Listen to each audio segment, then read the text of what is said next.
The badge said Ethan Cole Contract Consultant. It was a pale blue laminate, the kind that got reprinted without ceremony when someone's status changed but their face stayed the same. Ethan wore it clipped to the breast pocket of a gray button-down that had been ironed but not recently. He carried a laptop bag that was old enough to have a fraying strap he'd mended with electrical tape, and under his arm, a brown paper bag that smelled faintly of peanut butter. The drawing sticking out of the top of the bag was on construction paper, crayon, the kind of earnest rendering only a 6-year-old could produce with total conviction. A stick figure in a hard hat, kneeling beside a box of tangled lines. Beneath it, in large uneven letters, "My dad fixes broken things." Ethan tucked it slightly deeper into the bag as he stepped off the elevator on the 14th floor.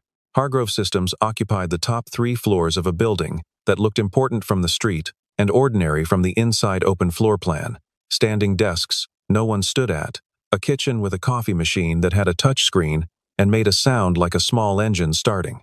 The walls were glass where glass wasn't necessary, which was the aesthetic the previous leadership had chosen to signal transparency and had mostly achieved the effect of making everyone feel observed. The company was in the middle of what its new CEO called a realignment. The board used the word restructuring. The junior staff used the word purge in the break room, and then looked at the glass walls and lowered their voices. Ethan had been a contract consultant at Hargrove for 11 months. Arriving quietly after a series of transitions that no one in the current organization remembered or had bothered to trace.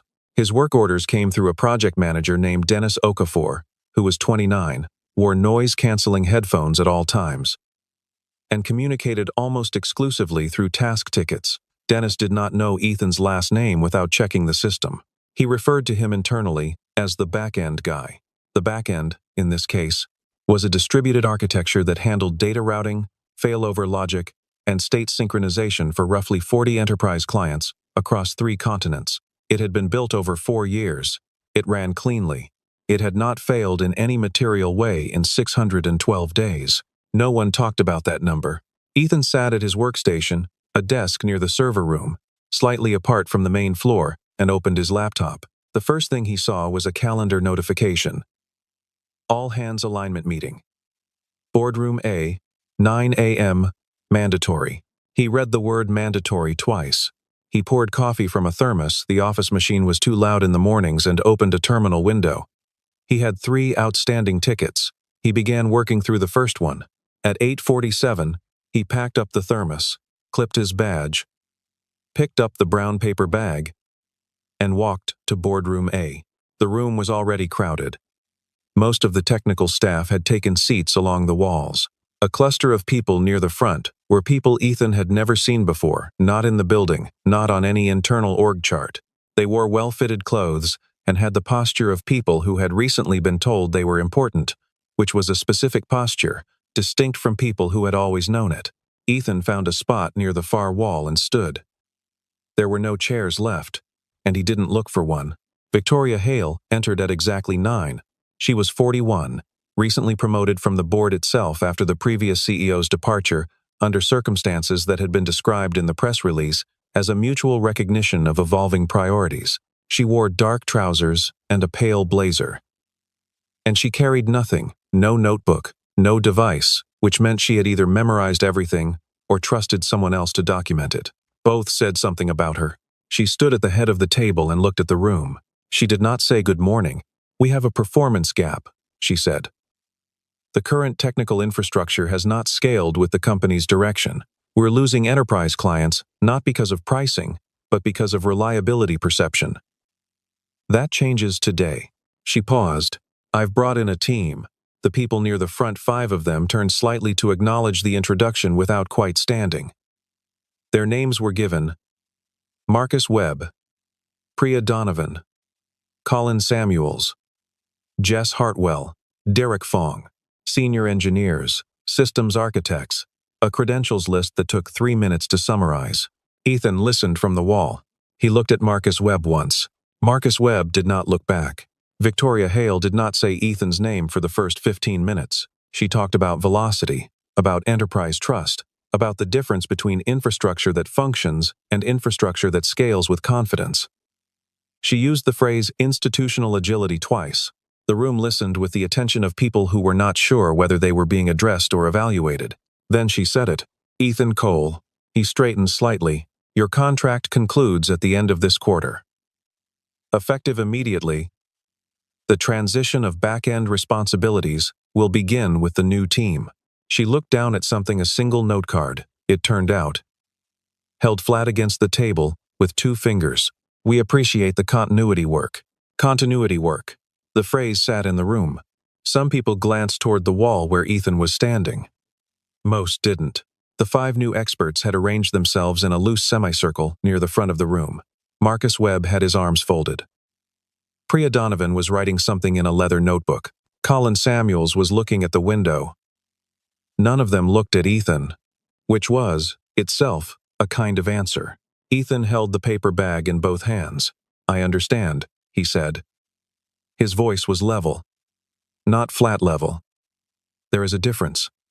Flat is the sound of someone who has stopped caring. Level is the sound of someone who is measuring something. Victoria Hale made a small nod and moved on. Someone near the table said something about onboarding timelines. Someone else asked about documentation access. The meeting continued for another 40 minutes, during which Ethan stood near the wall and said nothing more. At 9:58, when the room began to empty, he picked up his laptop bag and walked toward the door. Marcus Webb was standing to one side, speaking quietly with Colin Samuels. As Ethan passed, Marcus stopped mid-sentence.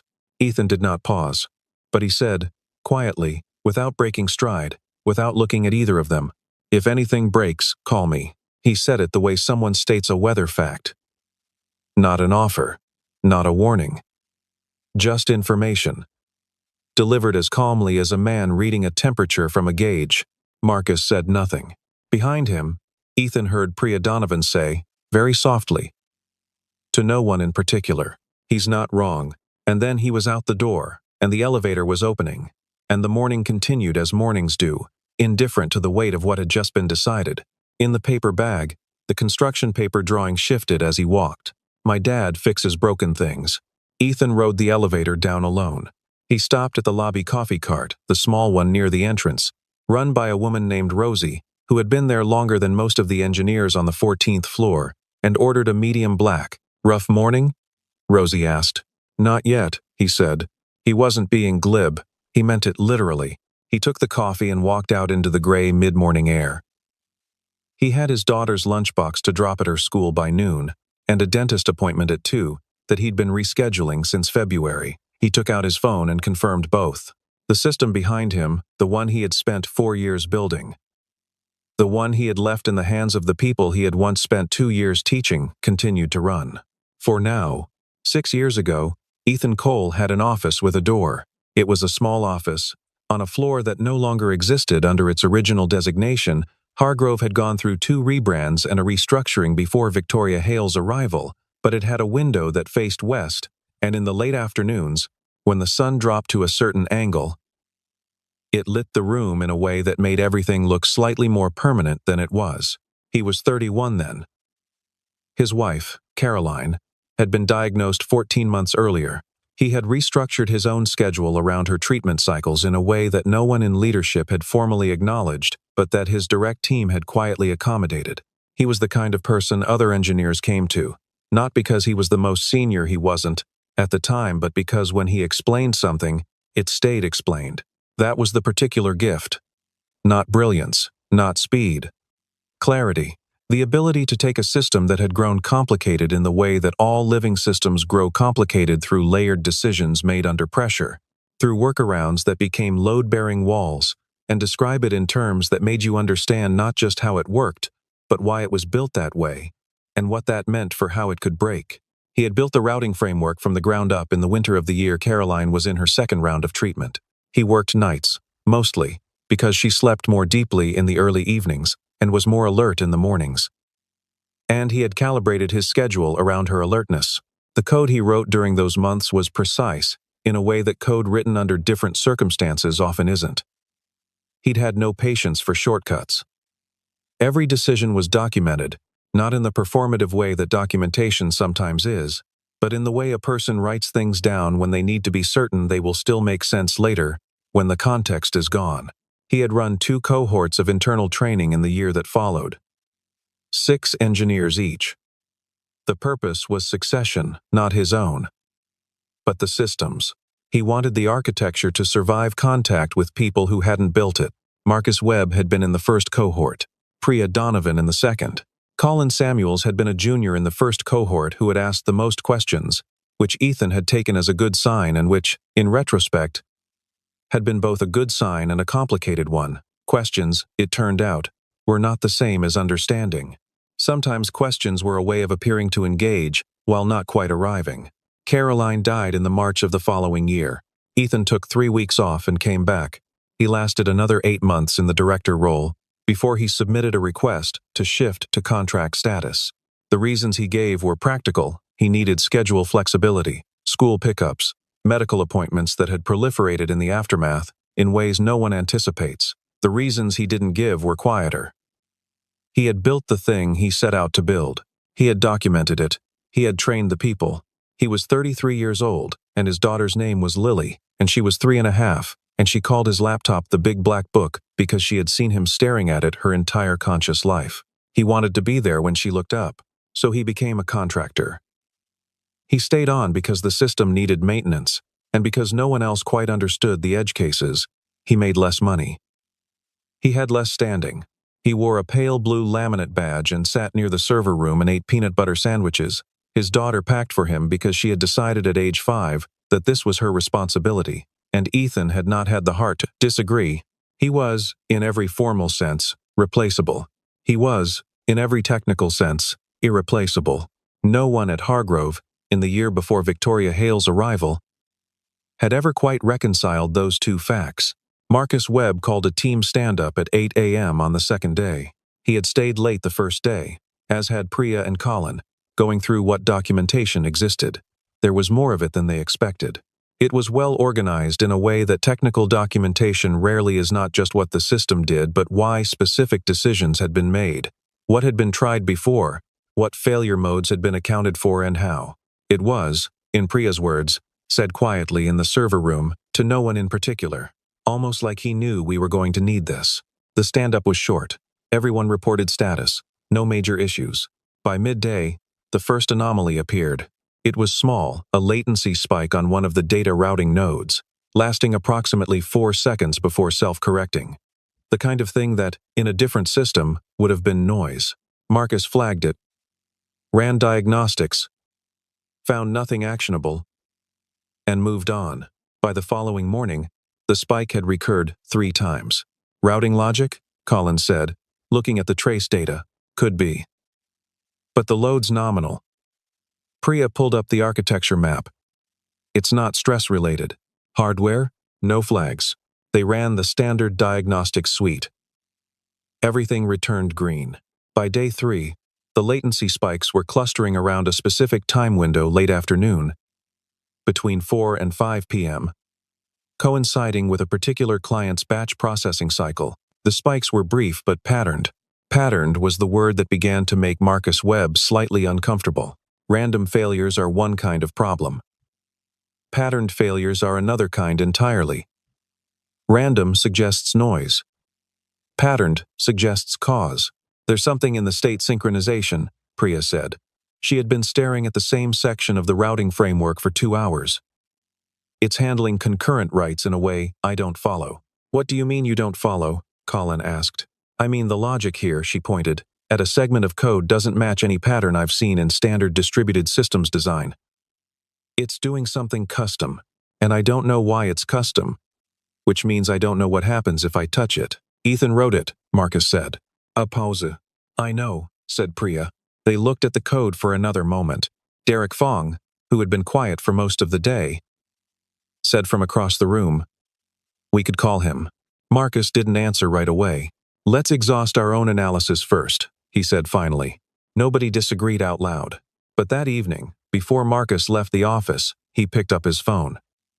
He scrolled to a contact he had not opened in 4 years. He read the name. He put the phone back in his pocket.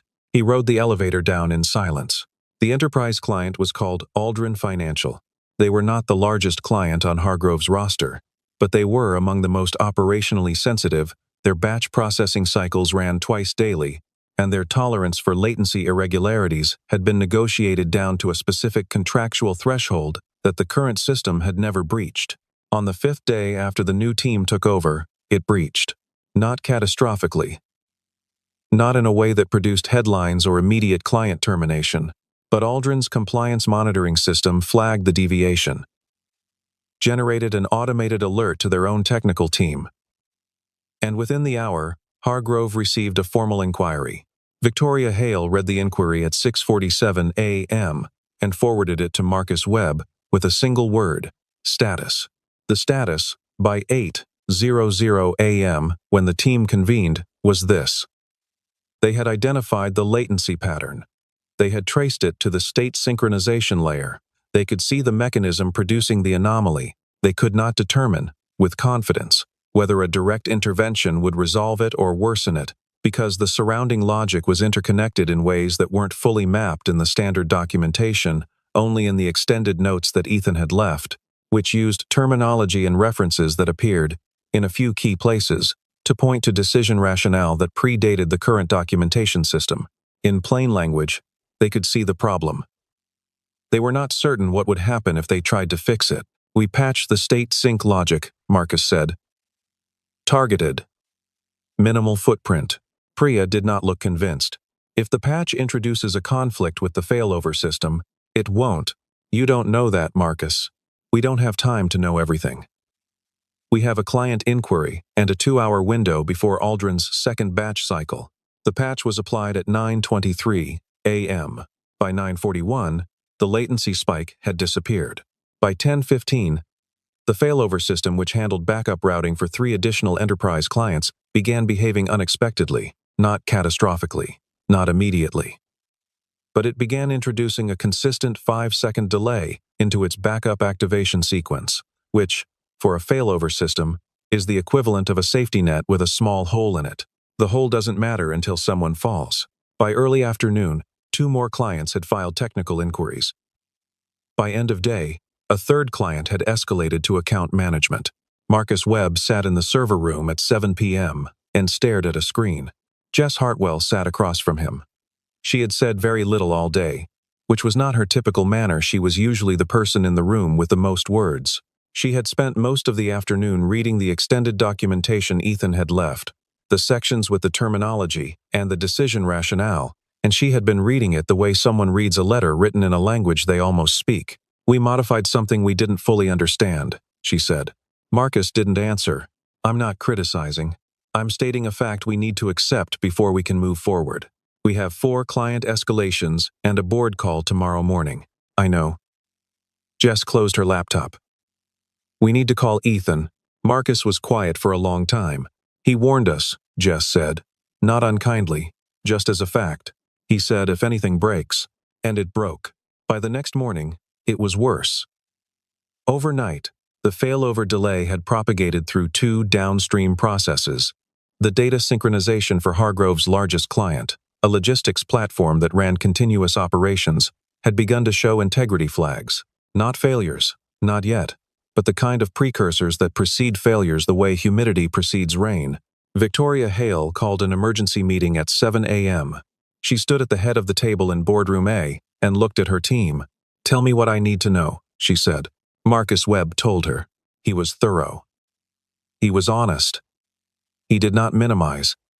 He had been in enough failure situations to know that minimizing at the briefing table costs more later than facing the full picture costs now. When he finished, the room was quiet.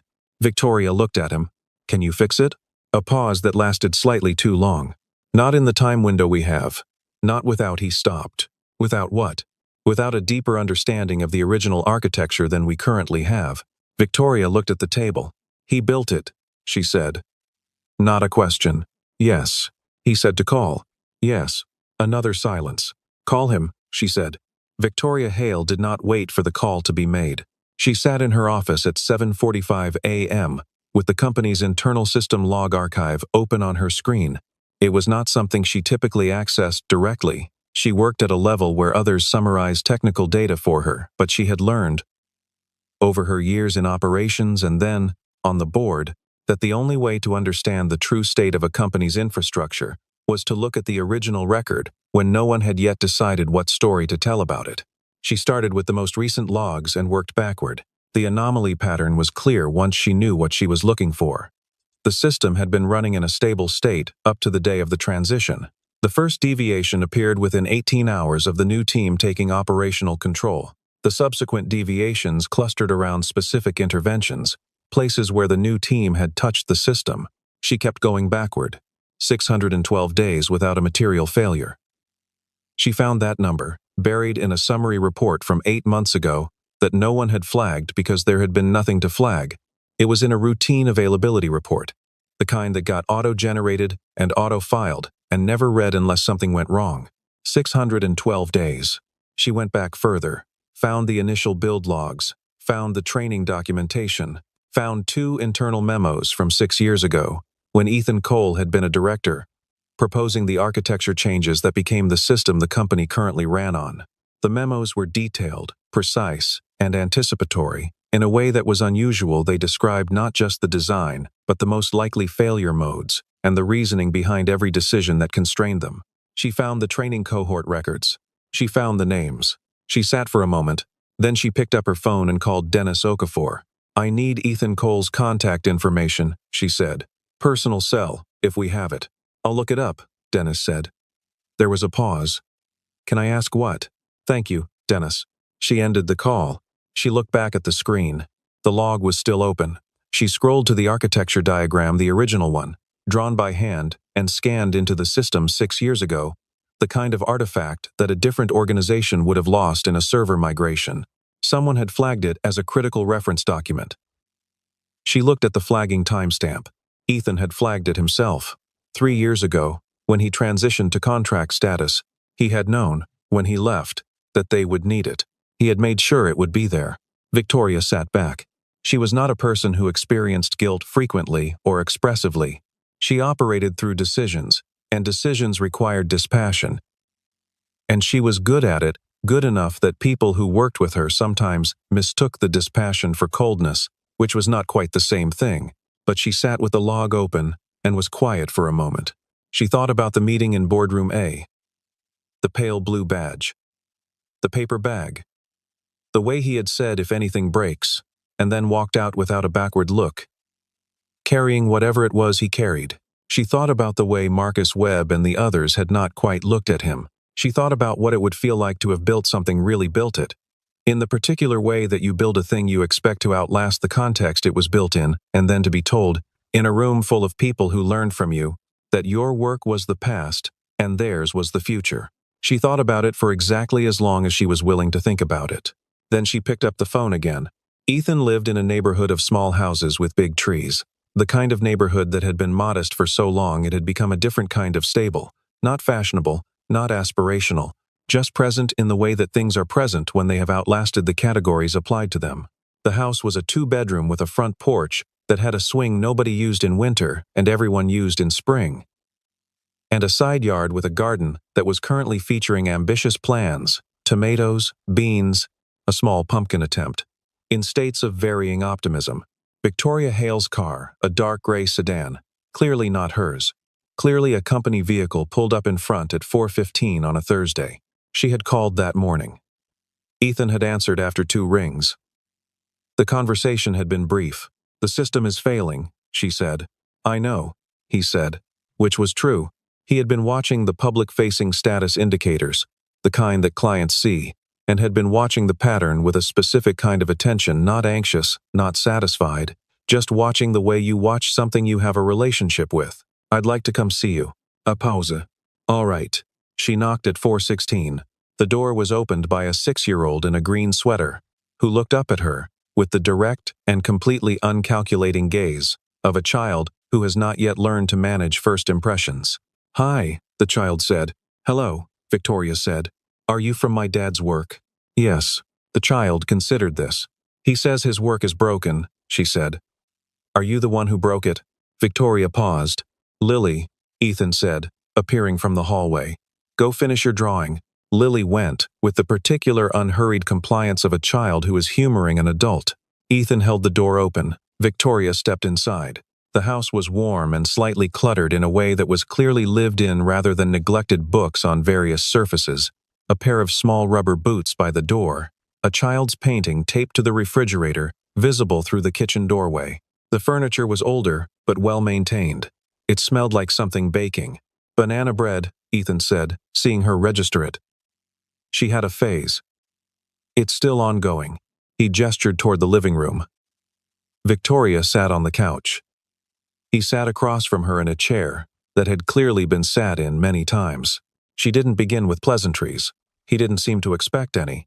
The failover delay has propagated, she said. We have 4 escalated client inquiries and a potential material breach with Aldrin Financial. I know. The team traced it to the patch Marcus applied to the state sync layer. Yes. He didn't understand the interdependency with the failover activation sequence. He understood part of it, Ethan said. The part that's documented in the standard reference. He didn't know about the compensating logic in the secondary state handler. I documented that too. But it's in the extended notes, section 7. And it's cross-referenced in a way that requires reading them in sequence. Victoria looked at him. You knew they wouldn't read them in sequence.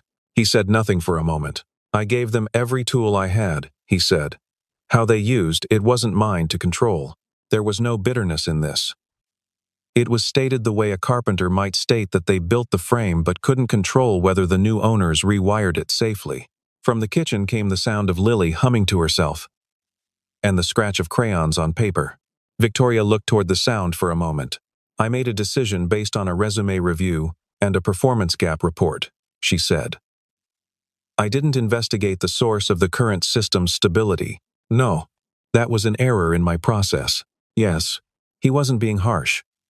He was being precise. The same quality that made his documentation trustworthy. The refusal to soften facts into impressions applied to conversations too. Lily appeared in the doorway.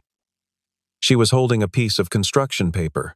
I made you this, she said to Victoria, because you look like you need it. Victoria took it. It was a crayon drawing. 2 stick figures standing next to a box with lines coming out of it. One stick figure was smaller than the other. Both were smiling. At the bottom, in Lily's uneven hand. It's okay when things get fixed. Victoria looked at the drawing for a moment longer than she intended to. Thank you, she said. Her voice was slightly different than it had been. Lily nodded with the serene authority of a child who has delivered exactly what was needed and returned to the kitchen. Ethan watched Victoria. She was looking at the drawing. What will it take to stabilize the system? She asked, without looking up. 3 days, he said, if I work through it systematically. Possibly 2, if Marcus and Priya work with me, they understand the architecture better than they think they do. They just need the context they were missing. Will you do it? He didn't answer immediately. Not because the company needs it, he said finally. The clients on the other end of that system are depending on it to run correctly. People's operations, logistics platforms, financial data. I didn't build it to fail. I understand. I need to be home by 5:30. Every day. Non-negotiable. Understood. And I need access to the full server environment. No filtered view. Done. Ethan looked at her. Why did you come yourself? He asked. You could have sent Dennis. She considered the question. Because I made the decision, she said. I should deliver the request. He nodded once. Monday, he said. 8 a.m. He arrived at 7:52. He didn't make a point of being early. He arrived at 7:52 because he'd dropped Lily at school at 7:35, and the drive was 17 minutes, and he'd found parking faster than expected. The server room was empty when he walked in. He set his bag down at the station he'd occupied for 11 months. Someone had moved a monitor, which he moved back and opened his laptop. At 8:03, Marcus Webb walked in. They looked at each other. Ethan said, Section 7 of the extended notes. You need to read it before we touch anything, Marcus said. I read it last night. Ethan looked at him. All of it? All of it. A pause. The cross-references too? Marcus exhaled. Most of them. Ethan pulled up a document. Sit down. Let me walk through the compensating logic in the secondary state handler. It'll take 40 minutes. After that, we can start. Priya Donovan appeared in the doorway at 8:06. Ethan glanced at her. Close the door. This'll be faster if it's the three of us. She closed the door. He began. He didn't use slides. He used a whiteboard on the back wall that had been used for other things and still had faint traces of other diagrams beneath whatever had been imperfectly erased.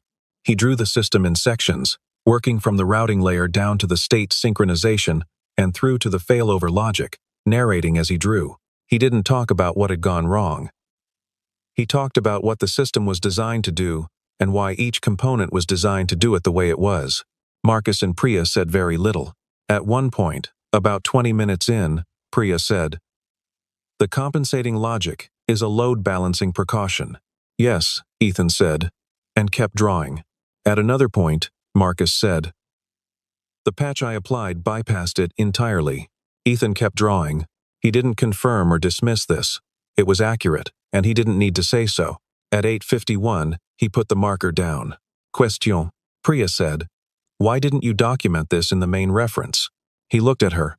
"It is documented. Section 7. Section 7 requires." She stopped.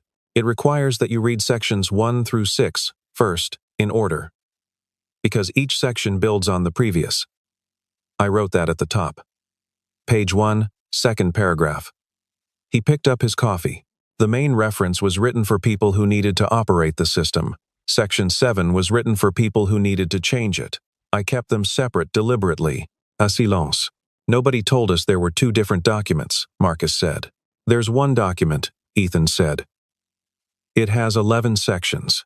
He turned back to the screen. "We'll start with the failover delay. I'll trace the propagation path. You two handle the state sync rollback, while I work on the compensating logic reinstatement." They worked. It was not dramatic, the work. It was careful and systematic, and occasionally halted while someone checked a log trace or confirmed a value. Ethan moved through it with the efficiency of someone who knows exactly where all the walls are in a room they've walked through in the dark. Colin Samuels came by at 11 and stood in the doorway watching for a moment. Ethan noticed. "Colin," he said, without turning. "Yeah. Pull up the downstream sync process on Client 7. Tell me what the integrity flags show." Colin sat down and did it. They worked until 4. At 4:45, Ethan packed up his laptop. "Failover is stable," he said. "State sync will take tomorrow. Aldrin cycle runs at 6 p.m. We'll have it clean before then." He picked up his bag. At the door, Marcus said, "We forgot how you think." It wasn't an apology, exactly. It was what it was. A statement of fact. Offered plainly. Ethan looked at him. "You never forgot," he said. "You just stopped making room for it." He left. The emergency board meeting was called for Friday at 9 a.m. Victoria had called it herself, which was significant. Board meetings called by the CEO rather than by the board carried a different gravity. They signaled that the CEO was getting ahead of the story rather than responding to it, which was either an act of confidence or an act of contrition, and the room would be waiting to learn which. Ethan had been asked to attend. He arrived with his laptop and his paper bag. Lily had packed his lunch again, had included a small note that said, "Don't forget to eat," in what appeared to be deliberate large letters, which he folded and put in his shirt pocket. The board members were 7 people of varying ages and considerable collective experience, seated around the oval table in Boardroom A, which had not changed in its arrangement since the last meeting there, except that this time, the chairs along the wall were occupied differently. The new team sat together. Marcus, Priya, Colin, Jess, Derek. Not quite as polished as they had appeared 3 weeks ago, but present and attentive in a way they hadn't quite been before. Ethan sat at the far end of the table, which was not where a contractor typically sat at a board meeting. Victoria stood. She spoke for 12 minutes. She described the system failure, the propagation of the fault, the client escalations, and the remediation. She did not use passive voice for any of it. There were no failures that had occurred. There were only failures that she and her team had created through specific decisions. And she named them. She named her own decision first. "I authorized the replacement of a contract consultant, whose role I had not adequately investigated prior to the transition. I based that decision on a performance framing that turned out to be inaccurate. The absence of visible contribution is not the same as the absence of contribution." She paused.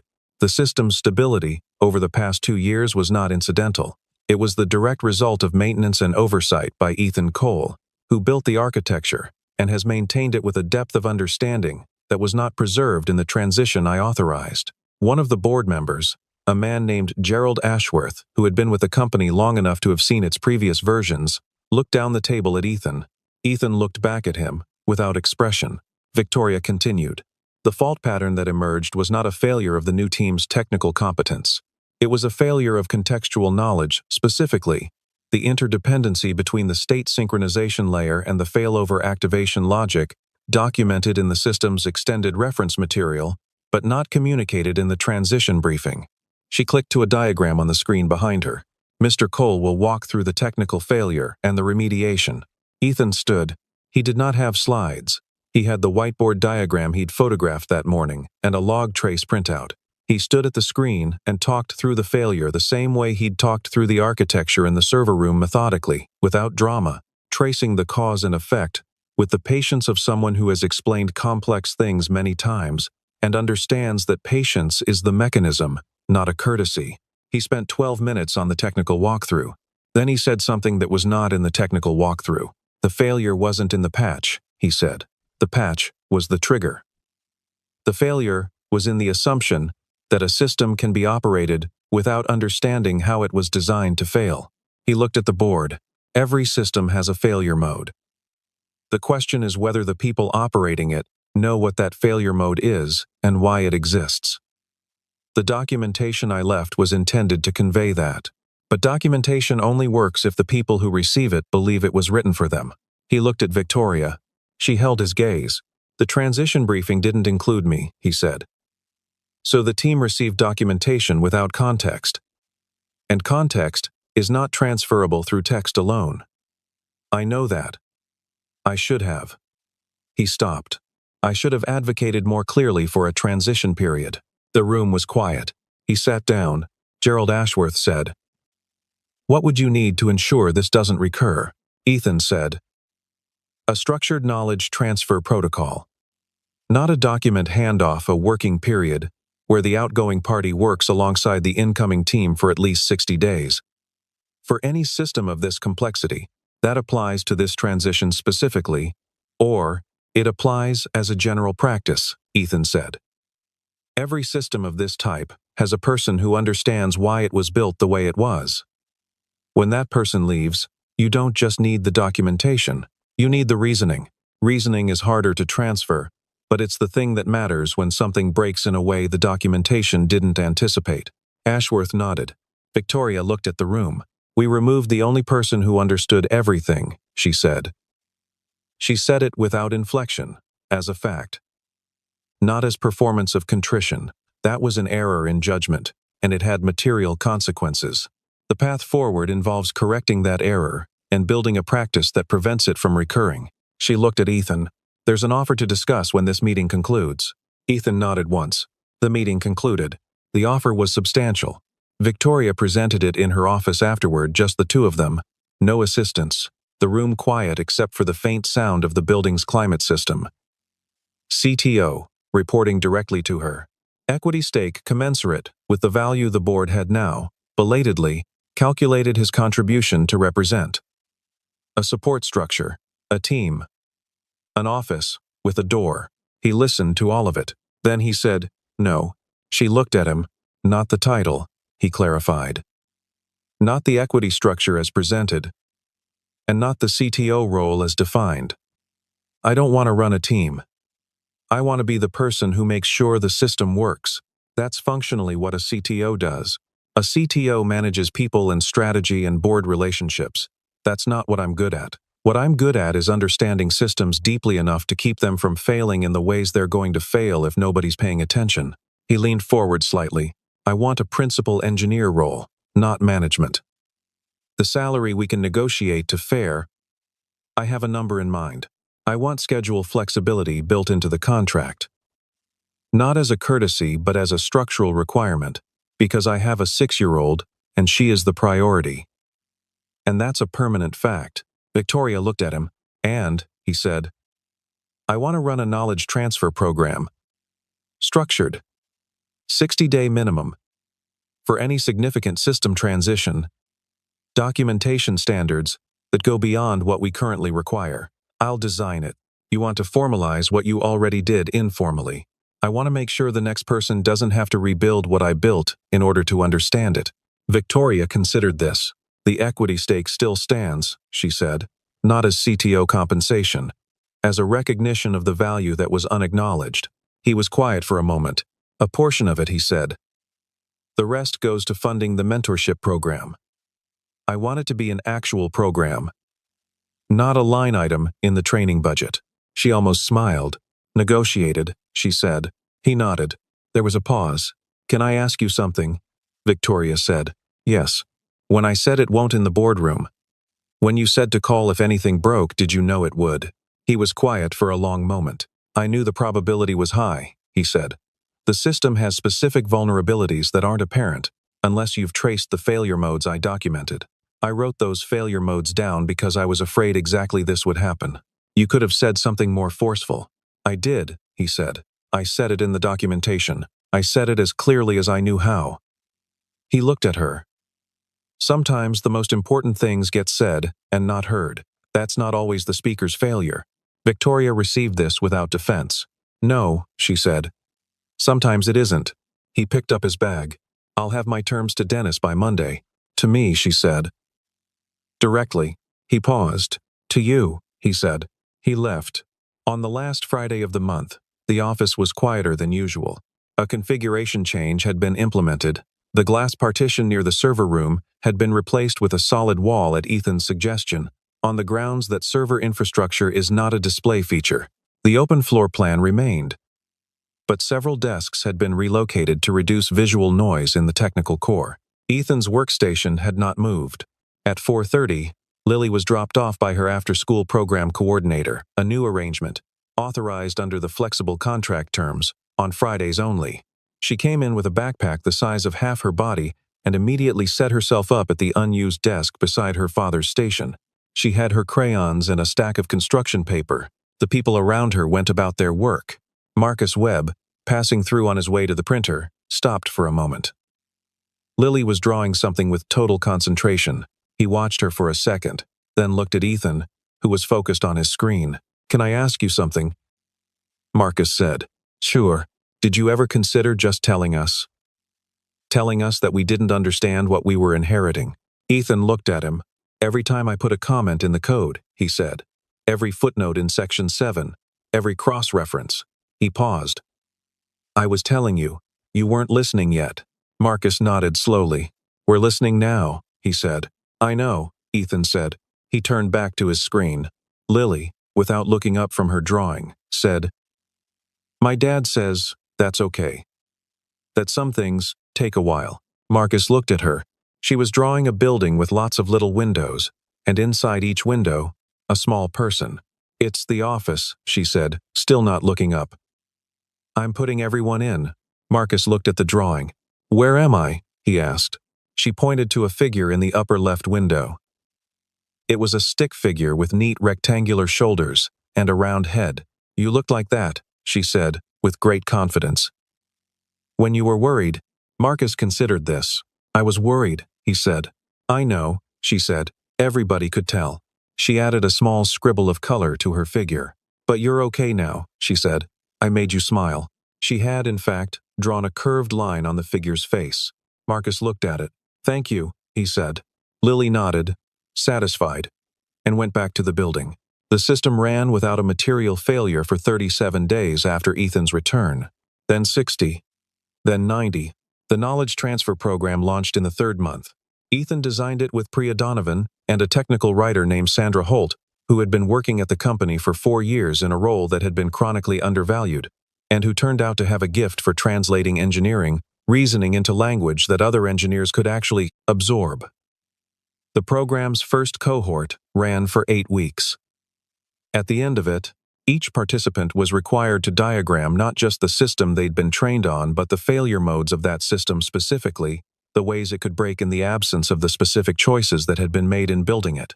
It was the kind of requirement that could only have been designed by someone who had watched, in real time, what happens when the failure modes are known by one person and inherited by another without transfer. The program ran every quarter. Victoria attended the first cohort's concluding session. She sat in the back and watched Ethan walk a group of 7 engineers through a live failure simulation, a controlled degradation of a test environment, deliberately induced. He walked through in real time, so that the engineers could see not just the failure, but the reasoning required to diagnose and address it. He didn't narrate the failure from above. He worked through it alongside them, asking questions rather than providing answers, making space for the room to find its way toward the diagnosis. At one point, a young engineer named Thomas, 2 months out of graduate school, quiet, extremely fast, with a keyboard said, "The failure mode here is that the failover logic assumes input handling will be clean, but it doesn't validate." Ethan looked at him. "That's the first time someone said that in a training session," he said. Thomas looked uncertain. "Is that bad?" "No," Ethan said. "It's the right answer. It took me 4 months to see it the first time." Thomas nodded slowly, processing this. "It's in section 7, he said. "It is," Ethan said. "Third footnote on page 41. Thomas made a note. From the back of the room, Victoria watched. She had a note card in her hand. She'd been taking notes, which was uncharacteristic of her in technical settings, but she had found, in the past 3 months, that taking notes in settings where she was not the expert was a useful discipline, a way of staying honest about what she knew and what she was still learning. On the note card, she had written a single line, not for the board, not for the record, just a thing she had understood that she wanted to keep. The system worked again, not because it was fixed, but because the right person was finally seen. Outside, in the hallway, Lily was sitting on the floor with her crayons. She had commandeered a patch of wall, the solid one, outside the server room, the one that had replaced the glass, and taped a piece of construction paper to it at child height. She was drawing the office again. This time, the building had a garden. She was drawing the tomatoes.